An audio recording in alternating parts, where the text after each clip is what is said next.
one of the things that we started was our alumni program. And our alumni program is something where we have people that have been through our program that come back and they call, text, Snapchat, Facebook. Older people like me are on the phone, everybody else texts, but we follow up with every client every week forever. Welcome back to the Dream Architect Life podcast. Brittany Henderson here with a really cool, really interesting guest who you're going to meet here in a moment. So before I introduce Mr. Andrew Sossin and bring him onto the show, I'm going to share that over the last 20 years, Andrew has grown as a South Florida business leader and community advocate.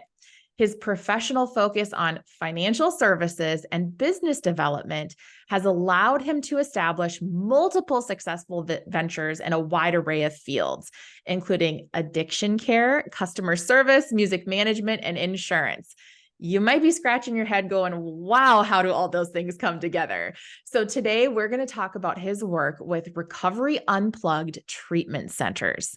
He's led the consistent, proactive, and responsible expansion of the company from a singular treatment facility in South Florida to a national addiction treatment organization, which now helps thousands of clients per year from all over the country find their way to lasting recovery from substance use disorders.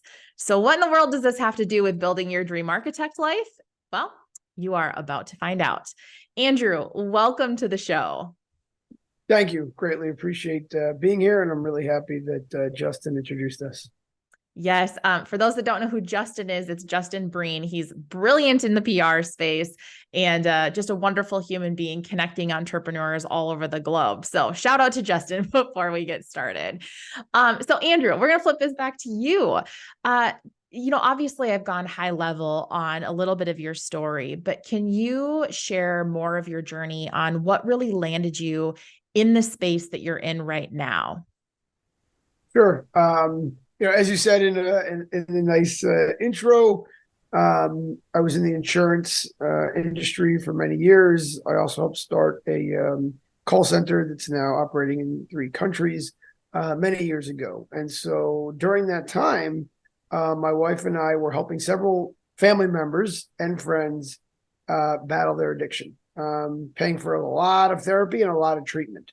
And after they were basically going through a revolving door and have several treatment centers, it culminated into one of our family members being arrested, another family member ODing and living. And so what we realized was the system that was in place was just not working for them. The original joke, I guess you could say, was I made a comment that it'd be cheaper for me to open up my own treatment center for my family and friends than keep paying for other ones. The friend of mine I was talking to, who I met at a Tony Robbins seminar 22 years ago, said, are you serious about that? And if you are, I have some people I want you to meet. And so what happened was, my friend Marshall Geiser introduced me to Paul Pellinger, who also brought on Richie Supa and Rob Harrison. And so Richie had a organization called Recovery Unplugged. And so Recovery Unplugged was going into treatment centers, doing a 2-hour music group. And we took that concept combined with evidence-based psychiatry and psychology and created Recovery Unplugged treatment centers, which as of this month is now Recovery Unplugged Behavioral Health. So we just also went into the mental health space using our method as well. And so again, what started as me just wanting to help some family members 10 years ago this month, fast forward, I have several friends and family that are now clean and sober 9 years, 8 years. And as of a couple of weeks ago, we just helped our 13,000th client positively impact their life. Wow, 13,000. Andrew, the thing I keep thinking about too, as you're sharing this journey is, number one, what a true entrepreneurial spirit, because every great movement starts with an idea. And, the thing that we've done quite a bit on this podcast is we've talked about proactive preventative health and how much your health can impact your wealth and how wealth doesn't matter if you don't have your health. And the thing that we haven't talked a ton about is just this notion of addiction and how prevalent it truly is. And I would guess as our listeners tuning in, somebody or have somebody in your life who you've watched suffer and struggle. So, Andrew, what was so interesting to me when we were introduced is the methodologies that you guys are using, in particular with music. And I know you're not the music artist. I know we got clarity there, but you are some of the brains behind the operation. So can you just talk a little bit more about the methodology there and what's actually happening behind the scenes? Sure. It's interesting. I've been around music my whole life. When I was at University of Florida, I actually started a record label. I managed a couple of R&B singers, EDM group, hip hop group. I went to business school in London, managed singers there.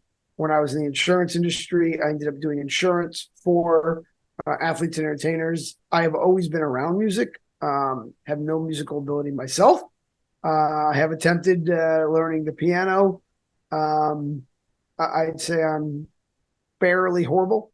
But, all of us have used music throughout our lives. We've used music, whether it's to start our day, to go to the gym, to get ready for a meeting, whatever it may be. And so what we understood early on, and when we took the using, music as a way to break down defenses and build rapport and combine that with evidence-based treatment, what we did from day one is bridge the gap between the two. And so early on, people were very confused. I don't understand. You're going to play the guitar and they're going to stop drinking? I mean, no, that's not how it works. But I can understand the confusion. And for the first many years, we would say this, people would look at us crazy. Now, 10 years later, 13,000 people. We've had Nova Southeastern University here in South Florida do an impact study, 7-year going so far, on why what we're doing is working. And so the best example I can give is when somebody needs to come into treatment. Yes, we find out what medications they're on or not, or what they need, or what they're battling. But we also find out the music they love, the music they hate, what they associate to sobriety, what they associate to getting high. Maybe they're married and their wedding song. Maybe they're not, and it's a song that they reminds them of their mom or their child. Whatever it may be, when that person gets to us, when we pick them up or when they come in for the first time, we have a song playing that they can associate to. And for the first time in days, weeks, months, or years, they see what they say matters. They see that they're heard, what they're meaning in their life. And for the first time since they've been yelled at by their spouse or fired by their employer, whatever it may be, they say, wait a minute, I like this song. And to them, somebody's paying attention to them for the first time. And that's where we really start to break down the defense and build a rapport, because what we found is that most people that go to treatment, and unfortunately treatment is dictated by the 28 days that insurance will cover, they spend the first 27 days not wanting to be there and fighting, and they get about 1 day of treatment. What we do is we use the music to connect really quickly. So it doesn't happen in 1 second, but with us, it's normally 24 to 48 hours. And now we can actually get a month of treatment and then go on to outpatient therapy as well. Wow. I think immediately about, we worked with a gentleman who is a music creator, we'll call him. He's absolutely brilliant, done a ton of really big work, and he created a meditation piece for us as part of this Dream Architect Life process. And it's amazing how much I learned through the process at just how much music can truly influence your thoughts and can add clarity, or on the other side of things can add confusion, and just how impactful it can be and how positive it can be when used right. So, I would love, Andrew, for you to talk a little bit about, what are some of the success rates you're seeing, people that come through and go through your program when it comes to relapses or coming back, or what are some of the results you're seeing in your program? Sure. Again, there's really not good data, right? There's a lot of people that say they do good. So, if you look it up, you'll find that 90% of people relapse. Okay. Our success rates right now are about 50.3%, just over half. which is absolutely fantastic, 5 times better than anything else out there. But to me, still a lot of work for improvement. And so I've always believed in constant, never ending improvement. I've always believed that whatever we're doing great, we can do more of, and whatever's not, we work towards figuring out how to make it great. And so having a 50% success rate has been incredible, because not only have I seen the results with our friends and family, but if I look at today, some of the leaders of our company are all people that 9, 10 years ago went through the program and then came back to work at a minimum wage behavioral health tech and worked their way up to, if I look at our director of our alumni, executive director of one of our divisions, the director of our admissions, all people, that were able to have success in our program, and come back. And so there is no cure.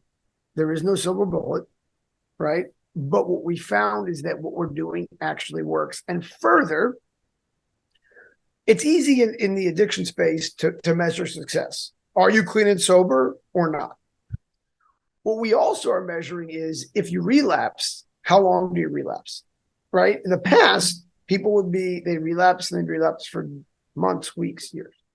Now we see somebody may relapse and come back to us 3 days later, a week later.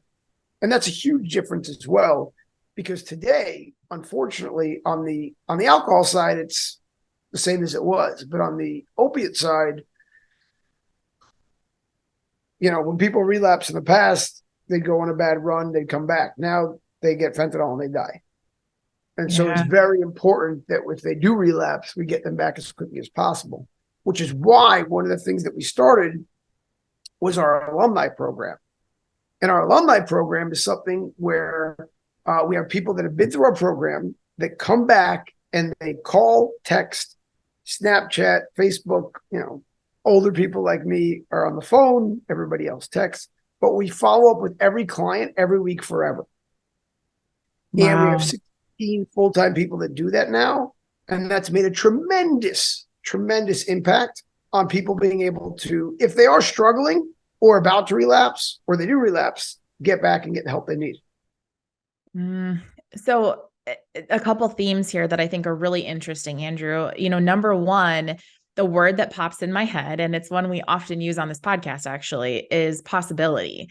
It seems like with the alumni program, you're showing a path of what's possible, and you're showing essentially hope for some of these people that maybe don't have a ton of connection outside of, the space that you've created, if we're just speaking very, very bluntly and honestly there. And the thing that I liken it to is that there are statistics out there, and, a lot of times who we work with at Sweet Financial and who tunes into the Dream Architect Life podcast, there's kind of two different variations. There's somebody that is coming off of a very high profile career. They've owned a business. They're maybe looking at a point of sale. They've been a high achiever their whole life. They're go, go, go. Or you have somebody that's migrating the unknown territory of retirement. And there are a ton of statistics out there about how, if you don't have community and you don't have support and you don't have something to move to or towards in retirement, depression rates hit. Mortality rates can be higher for people who don't have any kind of sort of purpose defined. And even though it's different than the addiction space, there's so many commonalities and similarities there. So, Andrew, I guess my question to back into is, I think about some of the high achievers, and I'm guilty of this too. It's like we have constant stimulation because we're go, go, go all the time. What are some of the things that you're seeing that can maybe help calm the brain with some of this music treatment? Can you just talk a little bit in general about this high achiever brain, the addiction space, and, some of the relief that can be seen in there? Well, I think that on the high achiever side, that's, a function of how you live, what you do, how you set up your day. And so we could use music in every aspect of that. And so, for me, I have different sound and hearing frequencies that I listen to every day, as well as songs that I've, put into my life, whether it's starting the day, ending the day, going to the gym, going to a meeting. There's different ways that you could allow yourself to be triggered positively or negatively. right? Everybody knows the song that comes on that makes them sad or makes them, remember, somebody that's not with us anymore. And that could happen as well. But you could also utilize that in a positive way and use positive triggers. And one of the things that we've done at Recovery Unplugged for the last decade is we take negative triggers and we replace them with positive triggers. And so we also have people create playlists that when they leave Recovery Unplugged, they take with them as a positive trigger. And again, just having that playlist is not going to keep you clean or keep you sober, but it will remind you to call your sponsor, go to a meeting, stay in the present. And it's literally over and over again, we've had this from the outcome study, positively impacted people to take the step if they are struggling, if they got into a fight with their spouse or had a problem at work. That playlist triggers them to do the right thing, whereas in the past, that negative emotion would cause them to go get a drink or a drug. That's huge right there. And I think too, if you're tuning in and maybe you're kind of like, I don't know, I have to think about this. If I know anybody in the struggling with addiction or having some of these pain points, these are things that we can put in place in our lives right now. I mean, there's so much to be taken away from this that, I immediately think about, I have different playlists that I listen to, and you are so dead on. I know exactly what I need when I need to be amped up for a workout. I know what I need to get in the flow of a steady work state. I know what I need for creativity. And I have a love of music. I also am not very musically inclined. If you ask my kids, I'm not a great singer, even though I think I am. But I just think it's so relevant. Hey, Brittany here. In case you hadn't heard, our latest book, Dream Architecture, is available for the taking. Think about it like this. What is your biggest, wildest dream of what retirement could look like? Not the dream that your friends have, or your parents maybe had, or your coworkers. Your best dream, the unreasonable one. The one that you might have trouble admitting even to yourself. So that is what the Dream Architecture book is about. Hop on over to dreamarchitecturebook.com so you can start dreaming big today. Andrew, another thing that we try to pull into these podcast episodes is really helping people maybe learn from others' lessons.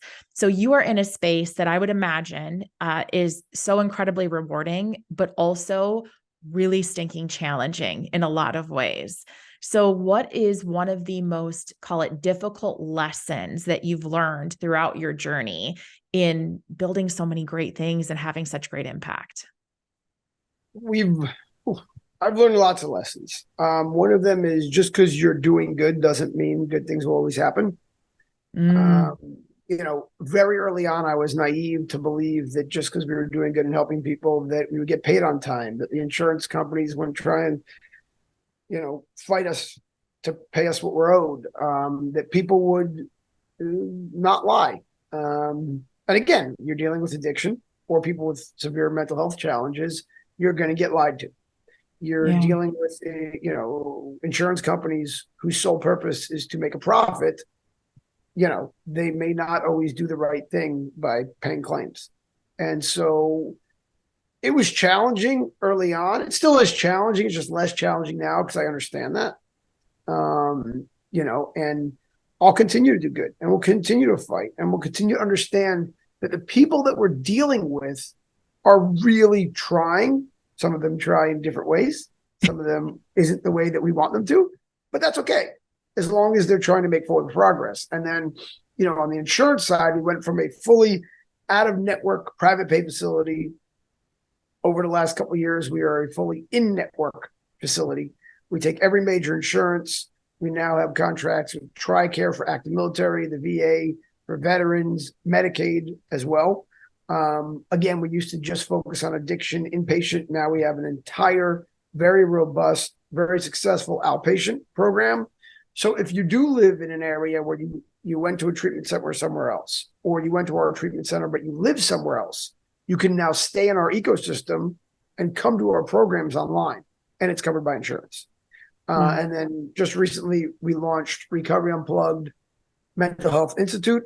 And we have our first inpatient mental health facility opening here in South Florida in about 3 months. And we have a couple hundred people a day on our online mental health program. Again, all covered by insurance, which is a huge game changer to be able to take what we do and positively impact a lot more people. First of all, wow. There's so much growth and opportunity and expansion. And that's got to be so exciting, being witness and being part of that.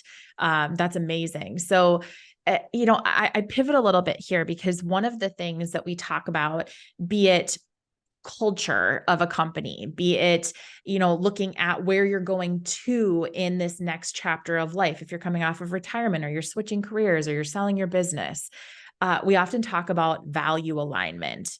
And I would just be curious, with the work that you're doing, how do you define value alignment, and how have you potentially helped others to do that as well? So, we look for people within our teams that can grow into what they're doing, but they have to care about others first. I tell people all the time, if you're in this industry to make money, there's lots of other things you can do. We are dealing with people. It's a life or death situation. And again, I expect everyone that works for us, they get paid every week, they get paid good. But again, this is not an industry where, at least the way we do it, where we want to have a greater impact. It is still a business. I have close to 400 full-time amazing employees that we take care of, and growing. And so I understand the business aspect of it and continue. The only way that we can help more people is by also being financially stable. It's another lesson that I learned over the years, is that, again, just doing good doesn't mean everything's going to work out perfectly. And so we've had the ups and downs. We've had the fights with some of the carriers to get paid on time. But when we look at the value alignment, we try and align with organizations now that care about their employees. So in the past, again, we weren't able to help everybody. Now we look for unions. We look for employee assistance programs. We look for large organizations that actually care about their employees. And then on our internal employee side, we look for people that, care first. And if I look at some of the leaders, like I said, they've grown up, with us, and they've grown themselves, as all of us have. And so I'm a big believer in personal development. We brought over 250-ish employees through the Tony Robbins UPW program. We've got dozens of people currently in the Sean Cowley Unblinded program. Somebody, I don't know how many times we've now, somebody wants to go back to school to better themselves. Let's have that conversation and I'll do it. When Oprah was on tour, people want to go see Oprah, no problem. I'm all for anything that's going to allow you to grow and be better at everything you do, not just with us. The thing that I think about as you're talking about, having 400 team members and impacting and serving 13,000 people through your programs, you brought up personal development. And, Brian and I both are huge believers in personal development and eat, sleep, and breathe it. We're the first to sign up and go to all the things that you can do to really make yourself even better. So I would be curious, when you think about your team members, your alumni program, the people you've served, where do you most often see people getting in their own way? So, I think sometimes in all that we've done, people get stuck in being afraid to do something different. I think that what I've seen over the years is somebody has a great idea, but they may be afraid to share it. We tried to change that culture since day one, but it's human nature, right? You see something that can be done differently.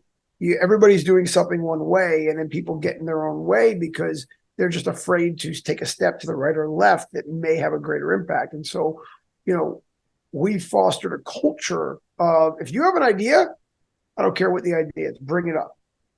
And we have a chain of command and we have an org chart, but, I have a pretty open door policy. Everybody within the organization knows that if they have something to say, tell their supervisor, but they can also tell me.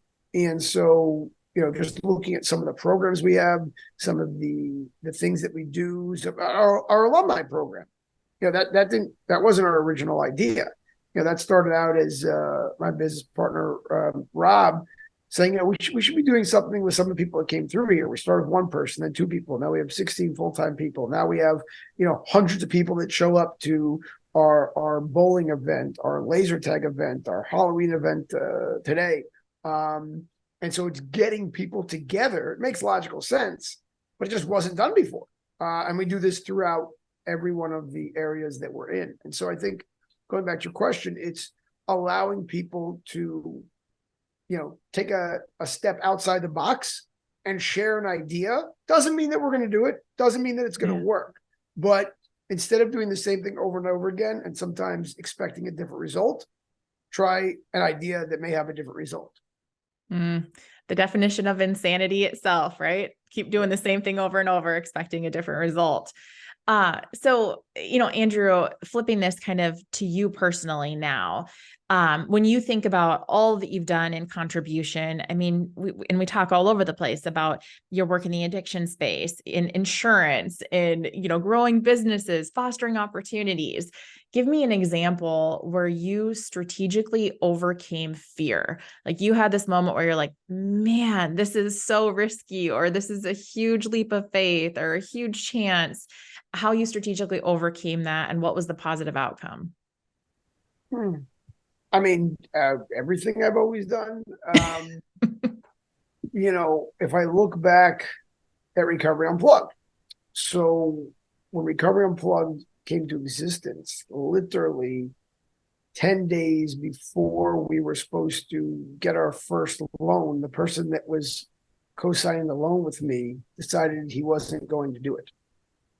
And so I went from putting this deal there, and at the time I still wasn't 100% sure, other than I was putting this together, that I was going to be all in, to, having to take a step out, look at everything I have, come to my wife and say, okay, I need you to sign this. This is our house, kids' college fund, everything. We're going all in. It's we're either going to make an impact and save people's lives, or be bankrupt and start over. Obviously we're here 10 years later, so it worked. It may not have. But looking at that decision at the time was quite scary, but it just felt like I had to do it, and it was the right thing to do.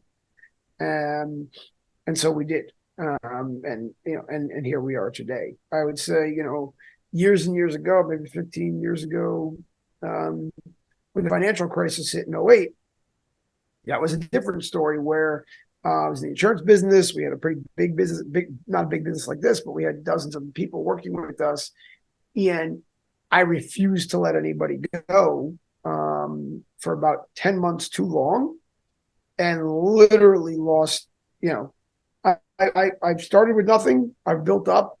I went back to nothing after that situation, and then started over again with literally zero. So that's a situation where I just didn't want to let anybody go. I felt like we could push through it. I felt like we could pivot, and it didn't work out. And that whole business, had to end. So I've seen it where that leap didn't work as well as I wanted, but picked myself up, figured out, how to move forward. Had a very bad situation with family members that turned into a way to us save their lives and many others. And here we are. Wow. All I can think about as you're going through this is the entrepreneurial roller coaster, where it's like you're on a high and then everything's come crashing down, and then you're on a high and then everything comes crashing down. And it's so representative of that in the risk taking and the chances. But clearly you were called to an even bigger purpose and an even bigger mission. And that's truly representative in where you are today. So, Andrew, thinking about those, go ahead. Sorry, I'm saying there's no straight line. People, no. The one thing I think people need to understand, whether it's somebody changing a career, somebody starting a career, there is no straight line. There are ups and downs of everything, and some of them are really, really big jolts. There's hiccups along the way, and then there's just, what planet am I on today type of situations. And I think that understanding that that's going to happen, you're still allowed to get angry. You're still allowed to be upset, but just not for too long, because nothing is permanent. One thing I've learned, success and failure, neither is permanent. So if something seems overwhelming, it may be at the time, but that'll subside. If something seems fantastic, enjoy it, because that will also subside. 2.5 years ago, I was in an accident. I was in a barbecue fire. I had first, second, and third degree burns. My feet are still burnt, and maybe forever. I woke up in a hospital. I was in the ICU for a week. I was in the hospital for a month. I almost wasn't alive. And so, it was ironic, going through all of that. And okay, why did this happen? Right. And I changed the question very quickly, because bad things happen to good people all the time. It's okay, not why did this happen, but how are we going to overcome this? And how are we going to get better quicker? Because the quicker I get better, the quicker I can help more people. And so, it was one of those things where several people that may have a different mindset, oh, if you believe in the law of attraction, you're so positive, look at what happened. And I said, okay, yes, it happened. And let's look at how we can overcome this. Let's look at how we can change this for the good. And then I was able to utilize and put what we preach in effect by using music on a daily basis while I was in the hospital for the nurses. And so one of the things we realized was that allowing music with our therapists at Recovery Unplugged, not just with our clients, but our therapists, makes them more calm and better at what they do. And I did the same thing with the hospital nurses, where I found out the music that they associated to. And I literally had everything from Enrique Iglesias to Metallica, depending on who was the nurse on 8-hour shifts. And I was up all day, night, whatever. But when I used music that they associated to, it literally allowed the nurses to have a better experience, which allowed me to heal quicker, which allowed me to get better and leave the hospital quicker, which allowed us to utilize some of that work and what we're doing right now to help others with our staff. And so it was another example of, here's a completely out of the norm situation, right? Where we're able to now use that example to help our staff be better at what they do. So again, it's just, another example of things happen. Some of them are not what you'd like them to be, but reality is reality, and you figure out how to overcome. Wow.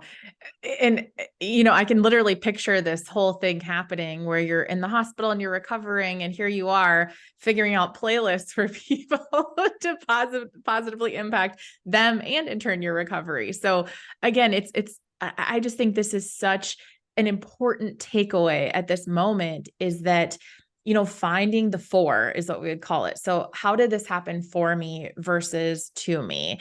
And utilizing your skill sets in different and unique and exciting ways. You're truly embodying the work that you're doing. So I just huge kudos for that. That's just too fun to hear. And those lessons and stories are so powerful.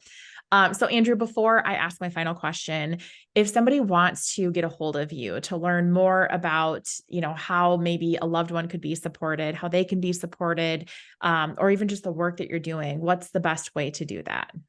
Sure. We have, like I said, 24-hour life-saving center. Recoveryunplugged.com is the easiest way to see who we are and what we do. 24-hour staff, interventions needed, people, whether it's mental health or addiction, go to the recoveryunplugged.com, contact us. We have the people. If you want to talk to people, you can. If you want to text them and chat them, you can. People can look me up on LinkedIn or Facebook or whatever. If they ever want to get a hold of me, I'm available any day, anytime, that could help others. Well, Andrew, you truly have a gift for what you do. So as you think forward into the future, what is one of the most important or biggest aspirations or dreams that you have for yourself and your future impact? I would say, looking at when we started, we were treating about 20 to 25 people a month for the first 2 years, which was great. And now we're treating 450-ish a month, which is fantastic. So it took us 10 years to get to 13,000 lives that we've been able to help. I'd like that to get to 100,000, in about 1/3 the time that it took us to get to the 13. And I believe that will be the impact that makes the biggest difference as we grow and as we're able to virtually help more people. That will help us, that will enable us to exponentially help others. I love the big vision, love the big goals. Andrew, thank you for sharing your time with us today and your expertise. This has been such a fun conversation. It is. Thank you very much. Awesome. Well, that wraps up today's episode of the Dream Architect Life podcast. If you liked what you heard today, share it with somebody that you care about. Throw us a like and tune back in for the next episode. We'll catch you right back here next time.